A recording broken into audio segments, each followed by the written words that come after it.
नमस्कार, इस master class में स्वागत है। आज हम एक बहुत ही दिलचस्प सफर पर निकलने वाले हैं। हम एक कंपनी की पूरी बायोलॉजिकल लाइफ साइकिल को डीकोड करेंगे और ये सब होगा बिल्कुल स्ट्रिक्ट लीगल लेंस के through, specifically Indian company law और आईबीसी यानी इंसॉल्वेंसी एंड बैंक्रप्सी कोड के नजरिए से।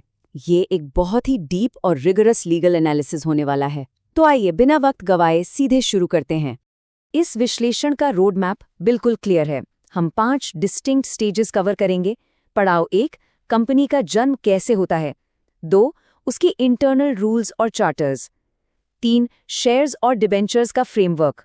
4, डायरेक्टर्स और कॉर्पोरेट गवर्नेंस। और आखिर में 5, वाइंडिंग अप और इंसॉल्वेंसी। तो चलिए स्टेज 1 से शुरुआत करते हैं, बर्थ ऑफ अ कंपनी। एक कंपनी आखिर बनती कैसे है, कानून एक बिजनेस को आर्टिफिशियल लाइफ कैसे देता है, इसे समझने के लिए हमें 1897 के एक बेहद foundational case Solomon versus Solomon के फैक्ट्स को देखना होगा। यहाँ एक सोल शेयर होल्डर का बिजनेस लिक्विडेट हो जाता है। अब सबसे बड़ा लीगल इशू ये उठा कि क्या एक फाउंडर अपनी बनाई हुई कंपनी के डेट्स के लिए पर्सनली लायबल होगा। क्या फाउंडर और उसकी होली ओन्ड एंटरप्राइज कानून की नजरों में एक है? इस पर हाउस ऑफ लॉर्ड्स ने एक आयरन क्लैड पत्थर की लकीर जैसा रूल सेट किया। कानून कहता है कि कंपनी एक सेपरेट लीगल एंटिटी है। इसका सीधा सा मतलब है कि कंपनी अपने शेयर होल्डर्स से बिल्कुल अलग एक स्वतंत्र लीगल पर्सन होती है। और इसका सबसे बड़ा फायदा क्या है? लिमिटेड लायबिलिटी और परपेचुअल सक्सेशन। इंसान मर सकते हैं, उनका अस्तित्व खत्म हो सकता है, लेकिन कानून की बनाई हुई ये आर्टिफिशियल एंटिटी हमेशा जिंदा रहती है। लेकिन रुकिए, हर कानूनी शील्ड की कोई ना कोई लिमिट जरूर होती है, और यही हम देखते हैं Gilford motor company versus horny के केस में। इस केस के फैक्ट्स काफी इंटरेस्टिंग है। एक एक्स एम्प्लॉई एक नई कंपनी बनाता है सिर्फ इसलिए ताकि वो अपने पुराने नॉन कम्पीट कवेनेंट से बच सके। तो इशू ये था कि क्या इस कॉर्पोरेट फॉर्म का इस्तेमाल किसी फ्रॉड को छिपाने के लिए किया जा सकता है? क्या कोई कानून का फायदा उठाकर पर्सनल ऑब्लिगेशन से बच सकता है? जवाब बिल्कुल क्लियर है, एब्सोल्युटली नॉट। ऐसे केसेस में कोर्ट सख्ती से लिफ्टिंग द कॉर्पोरेट वेल का कॉन्सेप्ट यूज करती हैं, यानी कंपनी का पर्दा हटा देती हैं। अगर ये प्रूव हो जाए कि कंपनी सिर्फ एक फसाद है, एक शो है जिसे सिर्फ कानून से बचने की एक ट्रिक या स्ट्रैटेजिम की तरह यूज किया जा रहा है, तो कानून उसे बिल्कुल बराबरी से ट्रीट करेगा। फ्रॉडस्टर्स इस लीगल ढाल के पीछे नहीं छुप सकते। अब आते हैं स्टेज 2 पर, चार्टर्स एंड इंटरनल रूल्स।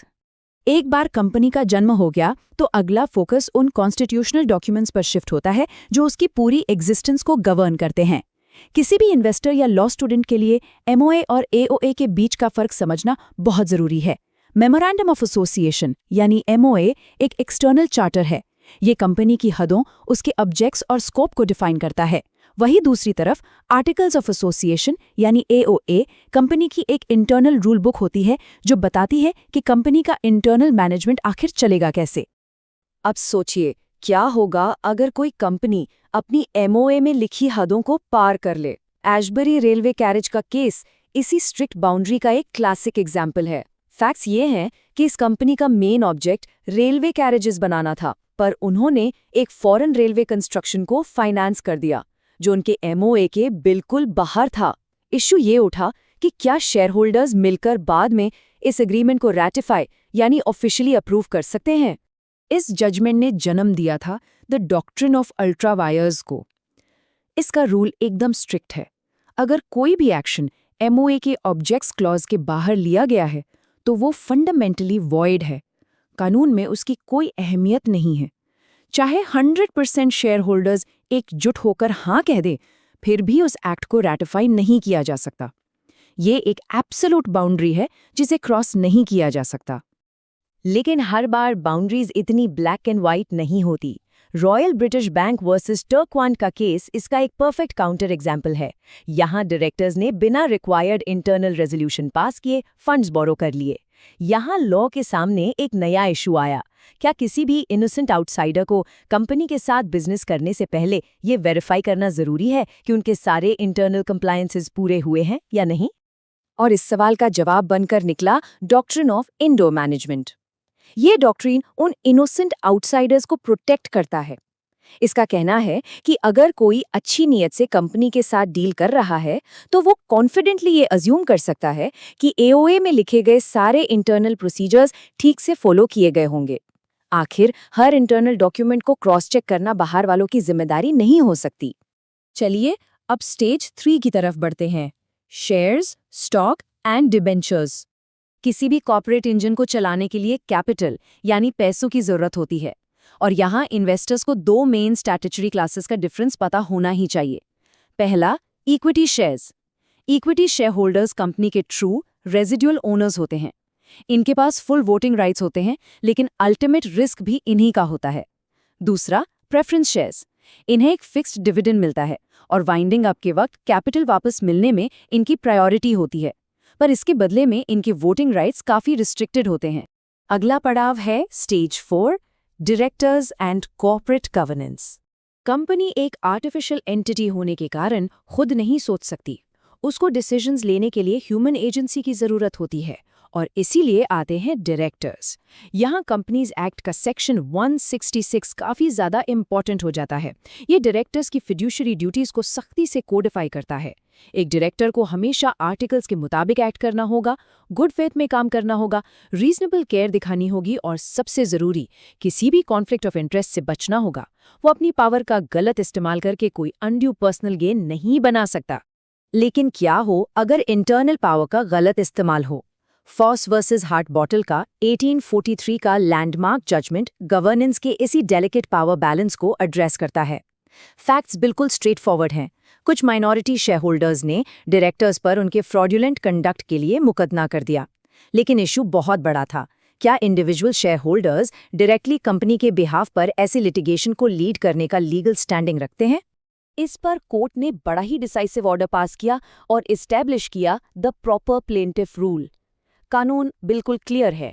अगर कोई रॉन्ग कंपनी के खिलाफ किया गया है तो प्रॉपर प्लेंटिफ भी कंपनी खुद ही होगी, कोई एक आम शेयर होल्डर नहीं। इसने कॉर्पोरेट लॉ में the principle of majority rule को हमेशा के लिए सीमेंट कर दिया, यानी आखिर में फैसला वही होगा जो मेजॉरिटी तय करेगी। और आखिर में stage 5, winding up and insolvency, उस कॉर्पोरेट सफर का अंत। जब एक कंपनी अपने कर्जे चुकाने में फेल हो जाती है, तब स्टैट्यूटरी इंटरवेंशन आती है, इंसॉल्वेंसी एंड बैंक्रप्सी कोड यानी आईबीसी के थ्रू। आईबीसी ने इस पूरे प्रोसेस के लिए बहुत ही सख्त डेडलाइन तय की है। कॉर्पोरेट इंसॉल्वेंसी रेजोल्यूशन प्रोसेस, जिसे हम CIRP भी कहते हैं, उसको खत्म करने के लिए कानून सिर्फ 330 डेज का मैक्सिमम समय देता है। ये 330 डेज की स्टैट्यूटरी लिमिट एब्सोल्यूट है, जिसमें लीगल बैटल्स और एक्सटेंशंस दोनों शामिल हैं। जब आईबीसी का प्रोसेस चालू होता है तो कंपनीज को बचाने के लिए एक रेजोल्यूशन प्लान पास किया जाता है। इस संदर्भ में 2020 का एसआर स्टील लिटिगेशन एक बेहद मॉन्यूमेंटल केस है। यहाँ इशू ये था कि रेजोल्यूशन प्लान के मुताबिक ऑपरेशनल क्रेडिटर्स को फाइनेंशियल क्रेडिटर्स की तुलना में काफ़ी कम पैसा मिल रहा था। सुप्रीम कोर्ट के सामने बड़ा सवाल ये था, क्या नेशनल कंपनी लॉ ट्रिब्यूनल यानी NCLT इस तरह के डिस्क्रिमिनेटरी प्लान को खुद से रीराइट कर सकता है? इसका जवाब बिल्कुल क्लियर और अनइक्विवोकल था। सुप्रीम कोर्ट ने एस्टैब्लिश की supremacy of the committee of creditors यानी COC। कोर्ट ने साफ कहा कि NCLT सिर्फ प्रोसेस की लीगैलिटी को सुपरवाइज कर सकती है, लेकिन वो कमिटी ऑफ क्रेडिटर्स की कमर्शियल विजडम को सेकंड गेस नहीं कर सकती। कमर्शियल डिसीजन लेने का पावर पूरी तरह से क्रेडिटर्स की कमेटी के हाथ में है, ट्राइब्यूनल के हाथ में नहीं। लेकिन क्या हो अगर सारे अटेम्प्ट्स फेल हो जाएं और रेजोल्यूशन प्लान काम ना करे? तब कंपनी को लिक्विडेट करना पड़ता है। ऐसी स्थिति में आईबीसी का सेक्शन 53 अपना absolute and unyielding waterfall mechanism लगाता है। पैसे बांटने का क्रम फिक्स है। सबसे पहले इंसॉल्वेंसी कॉस्ट्स क्लियर होंगे, फिर सिक्योर्ड क्रेडिटर्स और वर्कमैन का नंबर आएगा, उसके बाद अनसिक्योर्ड क्रेडिटर्स, फिर गवर्नमेंट ड्यूज, और एकदम आखिर में अगर कुछ बचा तो वो शेयर होल्डर्स को मिलेगा। ये हायरार्की पत्थर की लकीर है, इसे किसी भी हाल में बाईपास नहीं किया जा सकता। तो इस पूरे कानूनी सफर और इस इंट्रिकेट लीगल फ्रेमवर्क को गहराई से समझने के बाद एक बड़ा ही गहरा सवाल दिमाग में आता है। अगर स्टैट्यूटरी लॉ ही कंपनी को जन्म देता है और आईबीसी का फ्रेमवर्क उसके अंत को कंट्रोल करता है, तो क्या ये कॉर्पोरेट वेल वाकई में बिजनेस क्रिएटर्स को प्रोटेक्ट करने वाली ढाल है, या फिर ये सिर्फ उस आखिरी स्टैट्यूटरी रेकनिंग को, उस आखिरी हिसाब किताब को कुछ वक्त के लिए टाल देने का एक टेम्पररी तरीका है? ये एक ऐसा अहम सवाल है जिस पर हर लीगल माइंड को विचार जरूर करना चाहिए।